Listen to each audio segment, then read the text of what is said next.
Mtu mmoja aliuawa kwenye vurugu za kampeni za uchaguzi mdogo katika wodi ya Chwele huko Kabuchai, kaunti ya Bungoma. Mzee huyo wa miaka 70 aliyekuwa akipokea matibabu baada ya ghasia hizo amefariki akipokea matibabu. Wengine waliojeruhiwa wanaendelea kutibiwa. Haya yamejiri huku joto la kisiasa likitanda miongoni mwa wanasiasa wanaojiandaa kwa chaguzi ndogo maeneo mbalimbali nchini. Ni katika mkutano ulioongozwa na gavana wa Trans Nzoia George Natembeya hapo jana, ambapo milio ya risasi iliripotiwa.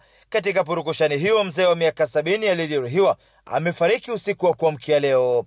Makazi ya mbunge wa Kabuchai Majimbo Kalasinga nayo yakivamiwa. We have commenced our investigations. We have recorded the statements of Honorable Area MP and other witnesses, and we have some good leads.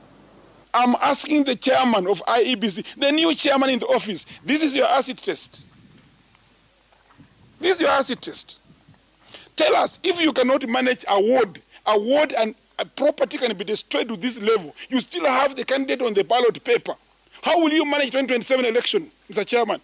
Licha ya tume ya uchaguzi kutoa onyo ya visa kama hivi kaunti ya Machakos, mfuasi huyu wa chama cha Wiper yupo hospitalini akidai kupokea kichapo wakati wa kampeni za uchaguzi mdogo wa Mumbui North.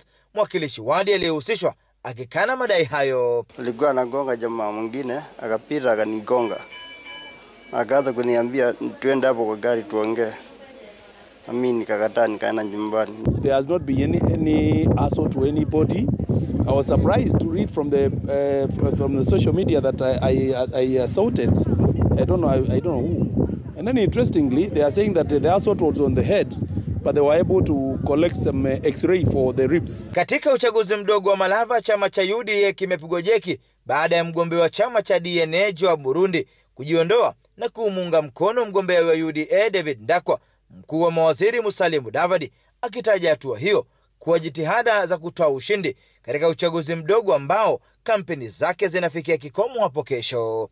Na sasa wale wako kule kwa kiwanja wajue kwamba ndugu Manyasi yuko na sisi, tunafanya kazi pamoja, tunatembea pamoja. Kwa hivyo kama ni vumbi sasa wataiona, kwa sababu ndugu yetu amekubali kushikana na sisi. Francis Mtalaki, Ringa, Citizen. Na ubabe wa kisiasa katika kampeni za chaguzi ndogo